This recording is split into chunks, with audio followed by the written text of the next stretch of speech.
창조주를 믿습니다. 나는 그의 유일하신 아들 우리 주 예수 그리스도를 믿습니다.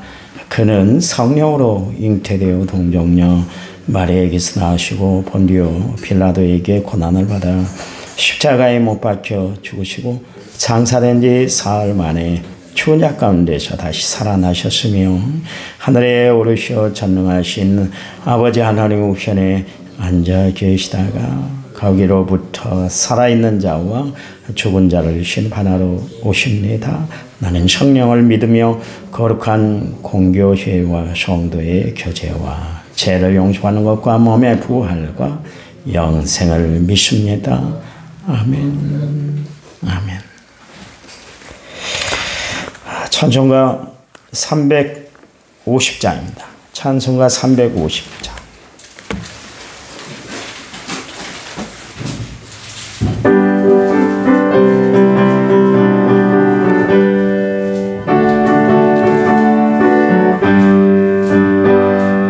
우리들이 산 것은 혈기 아니요 우리들이 싸울 것은 죄 아니요 마귀 권세 맞서 싸워 져버리고 죽을 영원 살릴 것일세. 한 마음으로 힘써 나가세. 한 마음으로 힘써 싸우세. 악한 마귀 군사들과 힘써 싸워서 성령고를 올리기까지 우리들의 힘과 보세가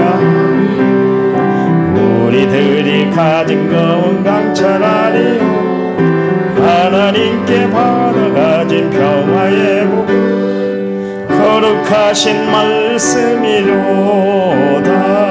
한 마음으로 힘써 나가세. 한 마음으로 힘써 싸우세. 악한 마귀 군사들과 힘써 싸워서 성령고를 올리기까지 악한 마귀 죄 아무리 강할지라도 우리들의 대장 예수 앞서가시 주저 말고 용감하게 힘써 싸우세.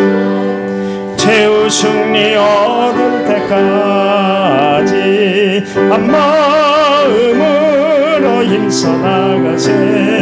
한 마음으로 힘써 싸우세.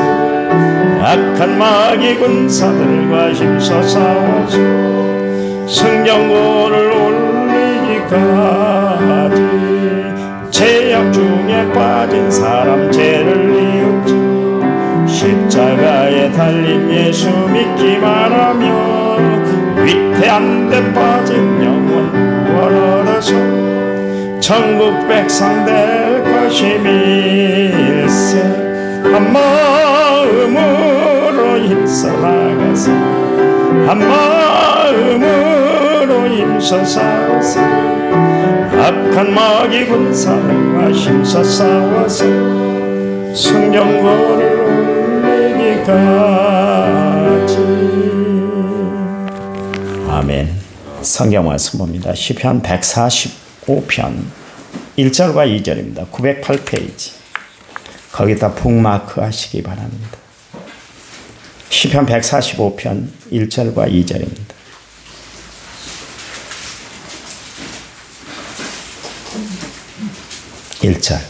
다윗의 찬송시. 왕이신 나의 하나님이여 내가 주를 높이고 영원히 주의 이름을 송축하리이다.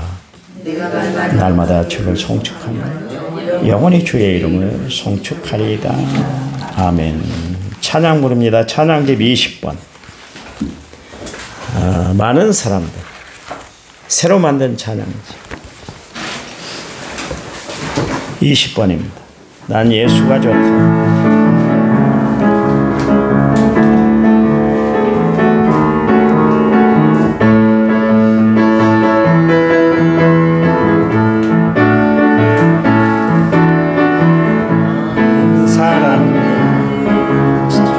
진리를 모르는 주님 곁을 떠나갔지만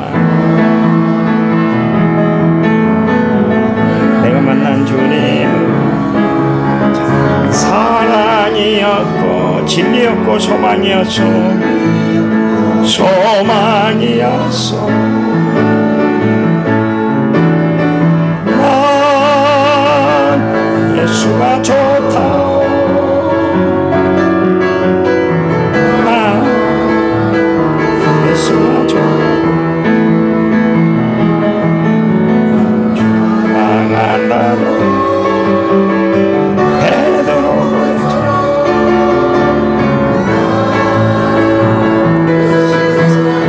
무거운 짐진 자, 짐진 자,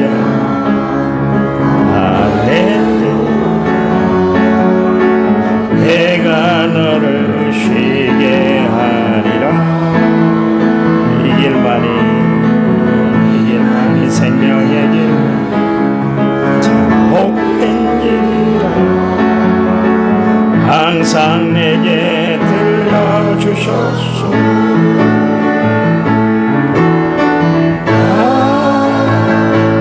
예수가 좋다.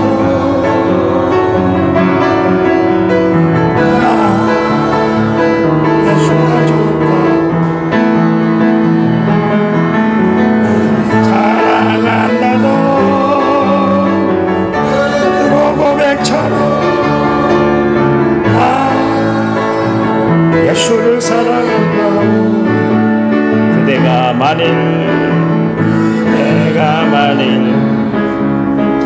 행복을 찾거든 예수님을 만나보세요. 그분으로 인하여 평안을 얻으며 나와 같이 고백할까요? 난 예수가 좋다오.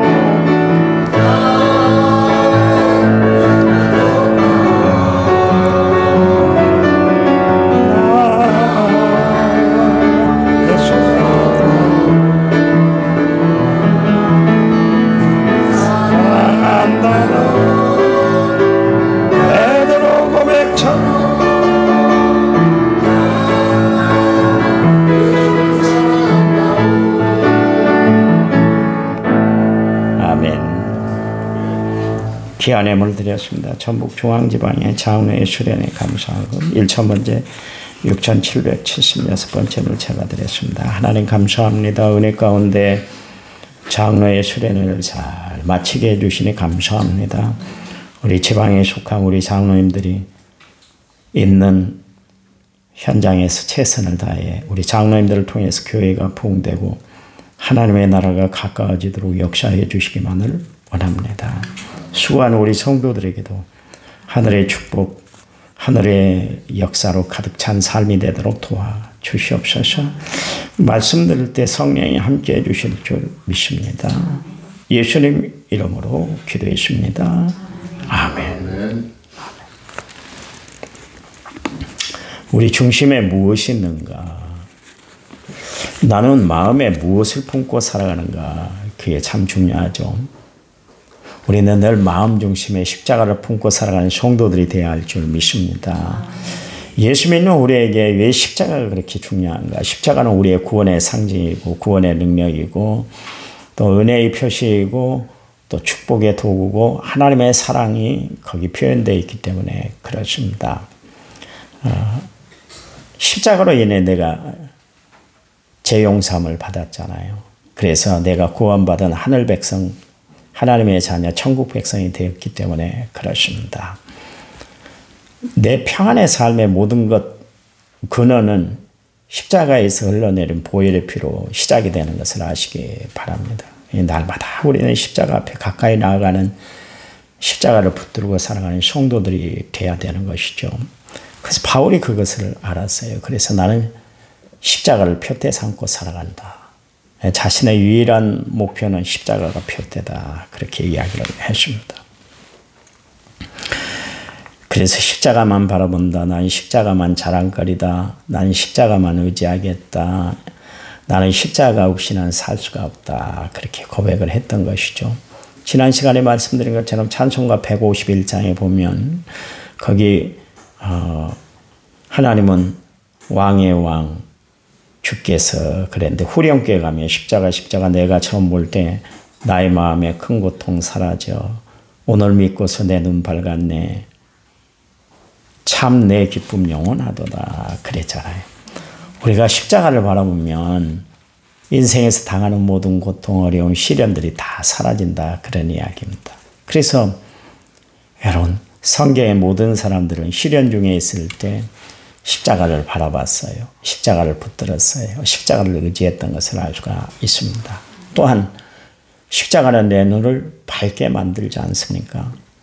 내 어둠을 다 걷어내는 것이 십자가의 능력이에요. 그러니 여러분 힘들고 어려울 때 복잡할 때 내 인생이 어둡다고 생각이 될 때 십자가 앞으로 나오는 성도들이 되시기를 간절한 마음으로 부탁을 드립니다.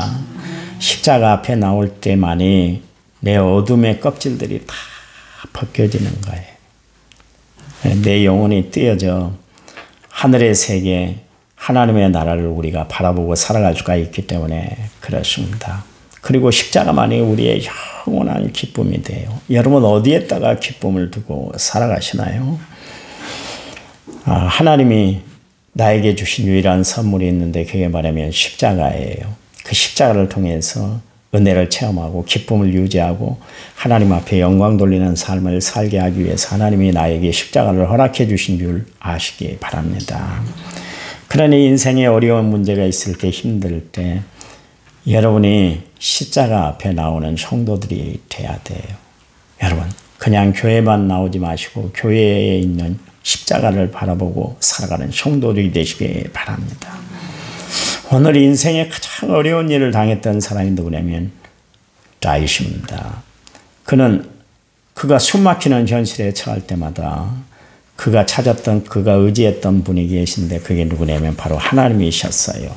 다윗이 만약 하나님이 없었다면 그의 인생에 하나님이 개입하시지 않았다면 그는 자신을 지켜낼 수가 없었을 거예요.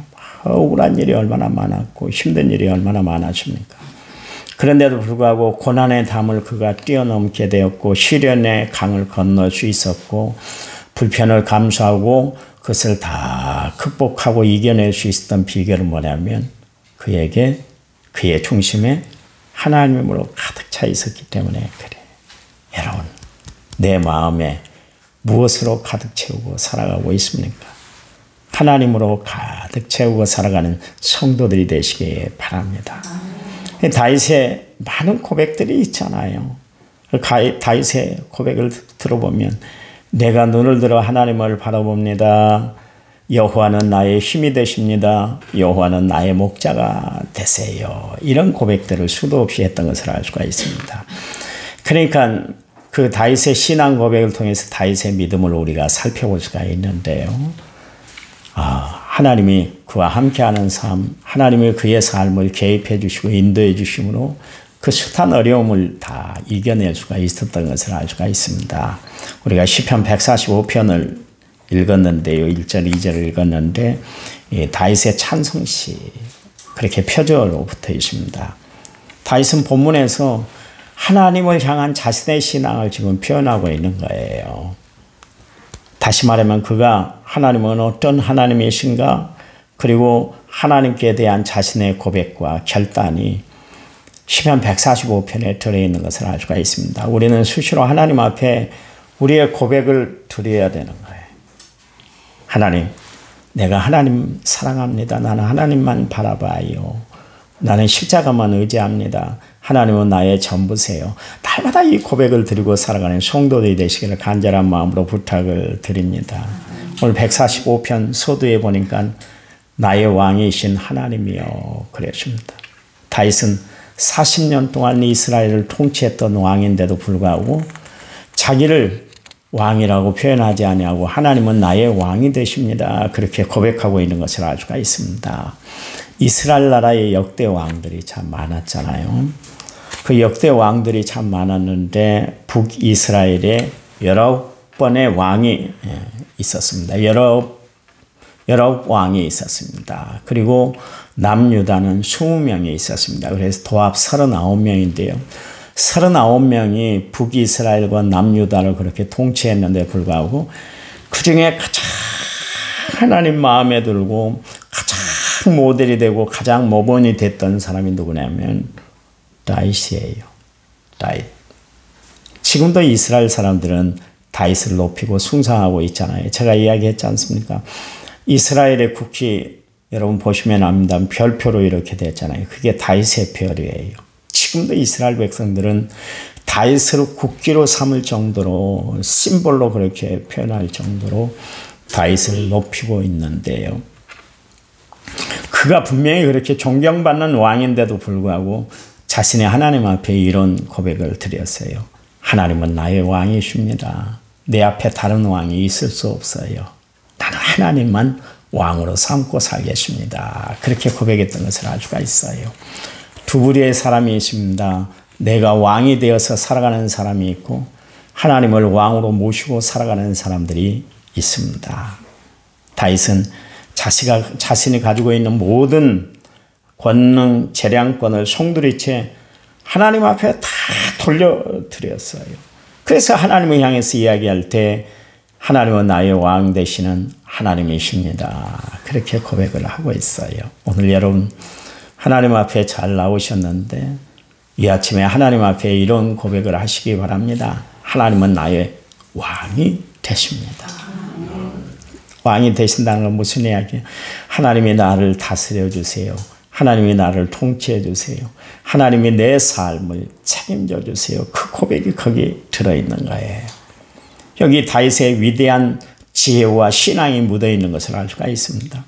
여러분 지혜로운 사람은 어떤 사람인가? 하나님의 도움을 받고 살아가는 사람, 하나님의 도움을 구하고 살아가는 사람이 지혜로운 사람이에요. 세상의 지식, 세상의 경험으로 살아가는 것이 아니에요.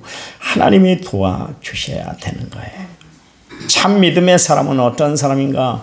모든 것을 주께 맡기고 살아가는 사람이 참 믿음의 사람이에요. 그러니 우리는 참 지혜의 사람, 참 믿음의 사람이 되어서 하나님께 모든 것을 다 맡기고 하나님만 바라보고 하나님의 도우심을 구하고 하나님의 은혜를 구하고 살아가는 성도들이 되어야 할 줄 믿습니다. 그래서 다윗은 왕 대신 하나님의 그 보호와 인도하심과 역사하심과 섭리하심을 늘 의지하고 살았던 것을 알 수가 있어요. 여러분, 다윗은 인생길을 걸어오면서 수없이 많은 어려움을 당했잖아요. 그렇잖아요. 그 일을 문제는 뭐였냐면 자신이 해결할 수 없었다는 것이죠. 갖은 오해, 갖은 모략, 사람들의 배신, 인간적인 약함이 자신에게 몰려올 때 다윗은 결코 피할 곳이 없었어요. 그럴 때 하나님이 그로 하여금 기댈 수 있도록 하나님이 그 모든 것을 다 책임져 주셨잖아요. 그래서 하나님은 나의 힘이 되십니다. 나의 방패가 되십니다. 피할 바위가 되십니다. 거할 산성이 되십니다. 하나님 나의 유일한 피난처는 바로 하나님이십니다. 이 고백을 드렸던 것을 알 수가 있어요. 여러분, 다윗은 인생의 고난 속에서도 하나님을 의지하고 하나님을 바라봤어요. 여러분 누구를 의지하고 누구를 바라보고 살아가려고 하십니까? 여러분, 하나님이신 줄 믿으시기 바랍니다. 아침에 묵상을 했어요. 하나님이 왜 다윗을 왕으로 세우셨을까? 아침에 깊이 묵상했어요. 다윗은 왕 될 사람이 아니잖아요. 배경도 약하고 출신도 약하고 배운 것도 없고 그런 사람인데 하나님이 왜 다윗을 왕으로 세웠을까? 아침에 깊이 한번 묵상을 해봤어요. 여러분, 손바닥에 왕자 세웠다고 해서 그 사람이 진정한 왕이 되는 거 아니에요. 왕은 자신을 위해서 군림하는 것이 아니라 백성을 위해서 존재하는 자리가 왕이에요. 백성의 안위를 보장하고 최선을 다해 보살피는 역할이 왕의 직무지. 매일 술 파티나 하고 주변의 사람들, 지네 친구들 다 끌어당겨서 요직에 앉히라고 좋은 자리에 앉히게 하기 위해서 왕이 되는 것이 아니라니까. 여러분 진정한 왕은 백성 때문에 늘 염려하고 걱정하고 그것 때문에 잘 바를 모르고 살아가는 사람이 왕이 돼야 되는 거예요. 그렇잖아요. 다윗은 자신이 왕이 되고 보니까 왕의 존재가 어떤 자리인가를 알았어요. 그래서 하나님이 그를 다윗을 왕으로 세웠어요. 왜 하나님이 다윗을 왕으로 세웠을까? 거기는 하나님의 마음을 이해하게 하기 위해서 하나님이 왕으로 세운 거예요. 평민이었으면 그렇게까지 하나님의 마음을 이해하지 못했을 텐데 자신이 왕이 되고 보니까 왕은 이런 자리구나 그것을 알게 됐다는 거죠. 그러니까 하나님이 어떤 분이라는 것을 새삼 깨닫게 됐다 그런 이야기예요. 그래, 왕은 내가 모든 백성들을 저 아래에 있는 백성들까지 내가 다 보살펴야 되고 신경을 써야 되는 것처럼 하나님은 나의 왕이 되셔서 나의 세세한 부분까지 다 보살펴 주시는구나. 그것을 깨닫게 하기 위해서 하나님이 다윗을 왕으로 세워놨다 그런 이야기요. 아침에 내가 그걸 깨달았어요. 그것을. 왜 하나님이 다윗을 평범한 사람으로 세워놓으면 괜찮을 텐데 그래도 괜찮을 텐데 왜 왕으로 세웠을까? 다윗이 왕이 되고 나니까 왕 대신 하나님의 마음, 하나님의 위치를 알게 되었다. 그런 이야기입니다. 여러분, 하나님이 이스라엘 백성들로 하여금 나그네가 되게 했잖아요. 또 그들로 하여금 고아가 가부가 되게 했어요. 세상 의지할 수 없도록 그렇게 살아가는 삶이 그들에게 있었습니다. 하나님이 그들 백성들에게 그렇게 어려움을 당하게 하고 힘든 일을 당하게 하고 복잡하게 한 이유는 뭐냐면 너희들이 고통받는 사람들과 함께 해야 된다. 그 이야기입니다. 하나님이 이스라엘 백성들을 축복 베풀어 준 것은 국익을 위해서가 아니라 국방을 넓히는 것이 아니라 부를 쌓는 것이 아니라 그만큼 어려움 당한 세상 백성들을 보살피라고 그걸 하지를 못했잖아요. 예수님의 제자들도 자기들끼리 먹고 마시고 나누고 재미가 좋았어요. 얼마나 재미있었겠어요. 매일 못 먹고 살다가 자기들이 재산을 바쳐서 그렇게 성전에 바치고 그러니까 그 재산을 다 털어가지고 매일 떡 나누고 술 마시고 그렇게 지내니까 세상에 천국 이런 천국이 없었잖아요. 네, 하나님이 그대로 뒀어요? 아니잖아요. 스데반의 순교의 일로 그때부터 뿔뿔이 흩어지게 만들었어요. 그리고 나서 나아가서 주의 복음을 증거하게 하셨잖아요. 하나님의 뜻 섭리는 다 우리가 헤아릴 수 없지만 하나님의 역사와 경륜이 있다는 것을 우리는 알고 살아야 될 줄 믿습니다. 그래요. 그래서 하나님이 이스라엘 백성들로 하여금 나그네가 되게 하고 고아가 되게 하고 가부의 삶을 살게 했던 건 뭐냐면 그 어려운 그 취약계층을 돌보고 살라 하나님이 주신 거룩한 메시지가 거기 들어있는 거예요. 여러분, 여러분이 부를 축적했습니까? 통장에 막 셀 수 없는 돈들이 있습니까? 여러분 그 통장을 바라보면서 기뻐하고 즐거워하고 안위 삼으라고 하나님 주신 것이 아니라 어려운 이웃을 돕고 힘든 사람들을 위해서 구제의 연보로 사용하라고 하나님 주신 은혜의 선물인 줄 믿으시기 바랍니다. 제가 어제 강의를 했습니다. 특강을 했는데 한 3시간 줘도 부족한데요. 한 40분 했습니다. 40분 하고 봉투를 열어봤더니 엄청나게 큰 돈이 들어왔어요. 보통 설교를 하면 행사 때 10만 원 들어있는데 특강을 했다고 많이 좀 더 넣더라고요. 이 돈을 받아들고 내가 어떻게 할까? 우리 집사람하고 내내 고민을 했어요. 어떻게 할까?